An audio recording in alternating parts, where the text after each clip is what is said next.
última hora, Marcelo Ebrard se sincera y anuncia que buscará la candidatura para el 2024. El canciller reconfirmó que desea ser candidato presidencial dentro de 3 años. En la mañanera de este mismo martes, Ebrard agradeció al presidente López Obrador que lo haya tomado en cuenta como aspirante de Morena para la Grande. Reveló que junto con sus colaboradores y amigos celebraron una reunión en Toluca, Estado de México, donde acordaron que le tomaría la palabra al presidente y aceptaría luchar por la candidatura.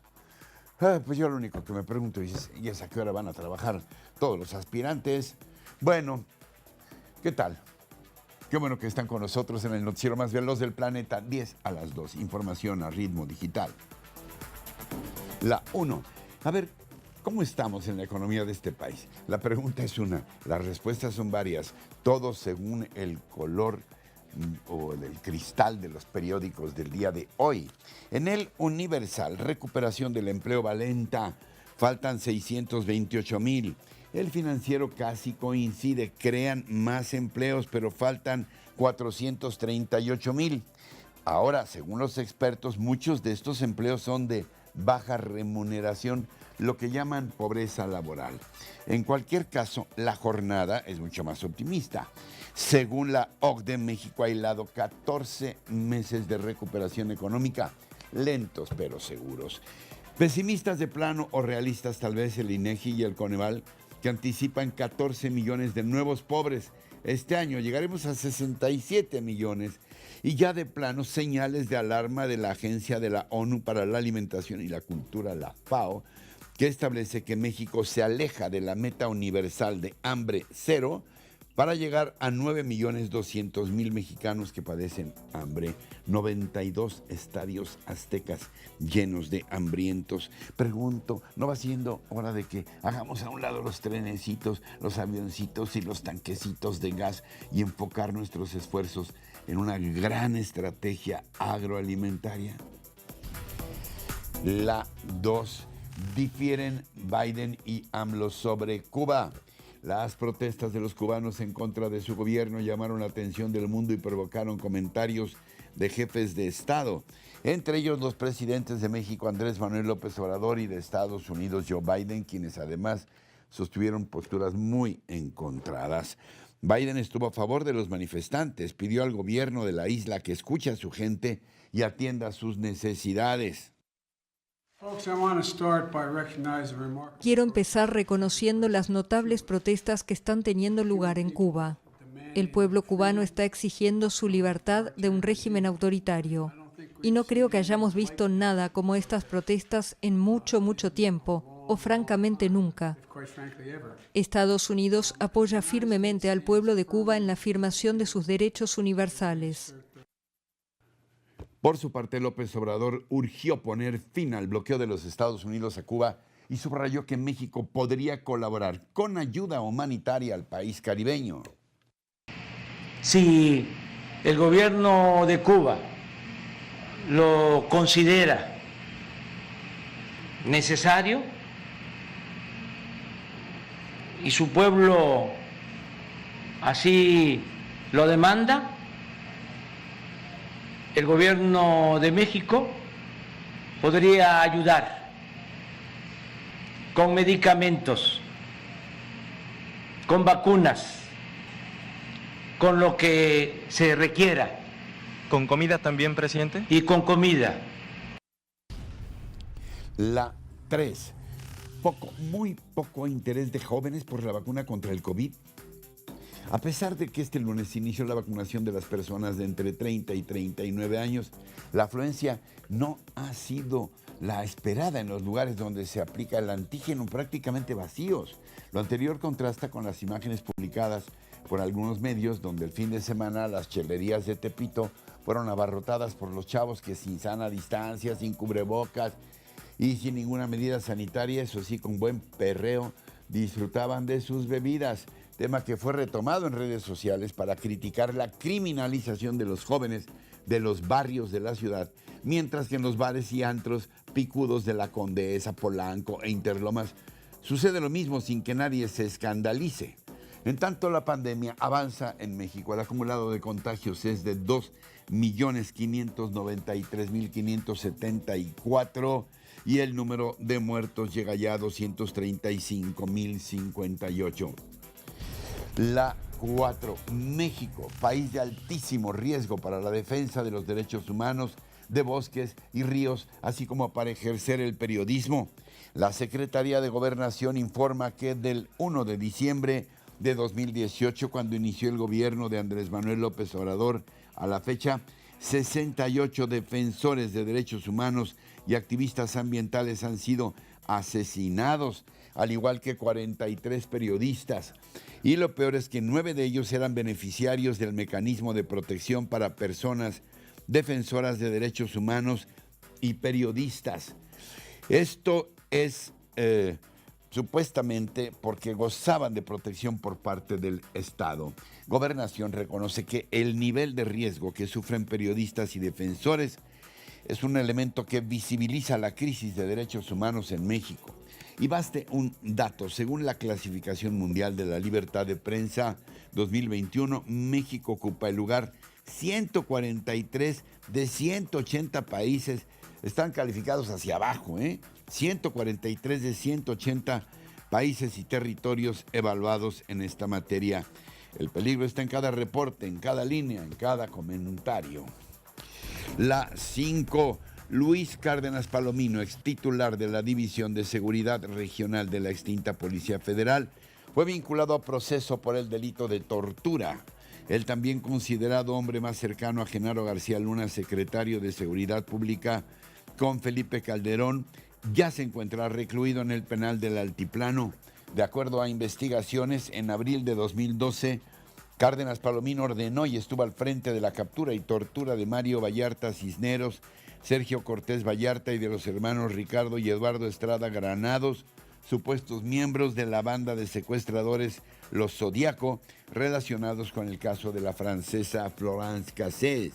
Estas personas pasaron de ser acusados a acusadores de Cárdenas Palomino, quien, por cierto, ya se cruzó en el altiplano con el que es señalado como líder de la banda, Israel Vallarta, el novio de Florence, quien 15 años después sigue esperando, es una vergüenza, sigue esperando sentencia. La 6. La Asociación Mexicana de Distribuidores de Gas Licuado y Empresas Conexas, la Amex Gas, fija su posición en cuanto a la iniciativa presidencial de vender gas a bajo precio. Considera que imponer un tope de precios al gas LP a través de la empresa Gas Bienestar del gobierno será nocivo para el mercado, ya que provocará el cierre de pequeñas empresas distribuidoras del combustible y con ello se registrará un desabasto en algunas zonas del país.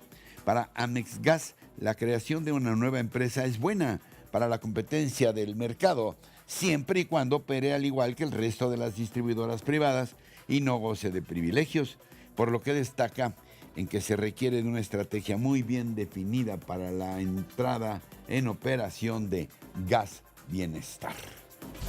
La 7. Una serie de enfrentamientos se registraron en la región de Tierra Caliente en Michoacán tras el plagio de Ángel Gutiérrez Aguilar, alias El Quiro, uno de los fundadores de los grupos de autodefensas en 2013. Los choques tuvieron lugar en los municipios de Tepalcatepec, Buenavista y Apatzingán. Tras la desaparición de El Quiro, identificado por las autoridades como el hombre de confianza de Juan José Farías, líder del cártel de Tepalcatepec.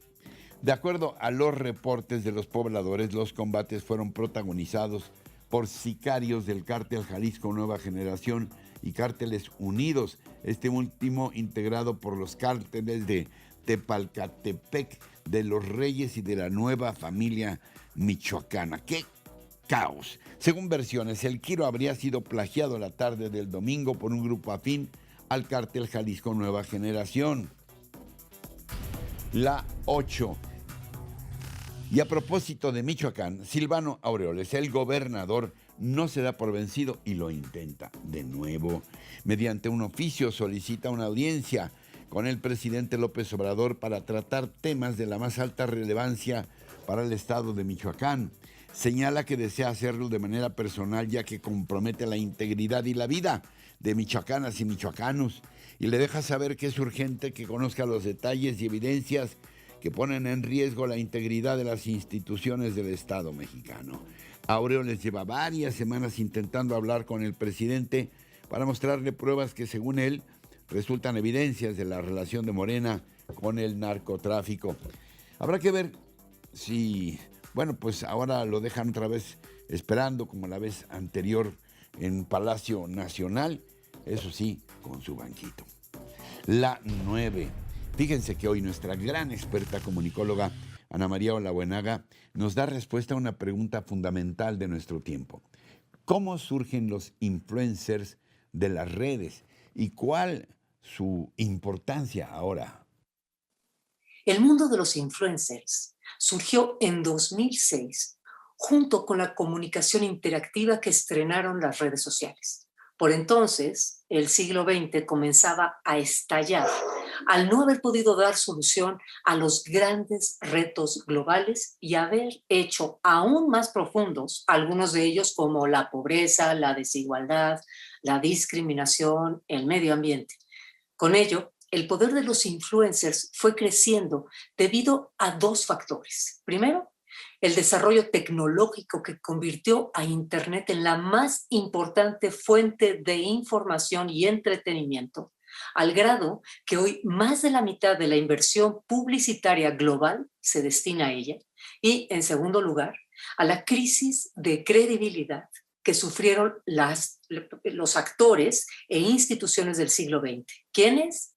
Los partidos políticos, los políticos, la iglesia, los medios. Hoy, 85% de la gente confía más en la opinión de una persona común y corriente. Y 70% confía más en un youtuber que en una celebridad tradicional de la cual siempre están sospechando que está patrocinada. La 10. Y rayos, las cosas que descubre uno navegando en Internet. Ahora resulta que el verbo amar no existe en el francés. ¿Usted lo puede creer? Y fuera del tradicional je t'aime, yo te amo, es prácticamente imposible contestar, por ejemplo, yo también te amaré por siempre. Porque resulta que aimer es un verbo transitivo. Sí, yo estoy igual que ustedes. Muy difícil de conjugar. Por eso, según los lingüistas, los franceses son tan dados a emplear frases cariñosas en lugar de derivados del je t'aime. Algunas tan discutibles como me pusher, mi pulga.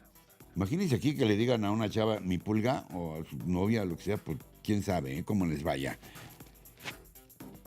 Mon chou, mi col, como mi lechuga, mi col. Me dijo, mi sierva, úchale. Y otras un poco más aceptables como ma mignon, mi linda, ma belle, mi bella, ma chérie, mi querida, o mon trésor, mi tesoro. Pues ya suena mejor. Así que, ¿qué les cuesta un esfuercito para variarle un poco al mamacita, te quiero un mucho? Para aprenderse algo así como eres une femme de ma vie, une femme de ma vie, la mujer de mi vida. Ándale, ¿qué tal, Pues así muy franchutes y amorosos llegamos al final del día de hoy, pero recuerden que tenemos una cita de lunes a viernes aquí en 10 a las 2 y en cualquier momento con nuestros contenidos íntegros en todas nuestras redes sociales. Hasta entonces, hasta siempre.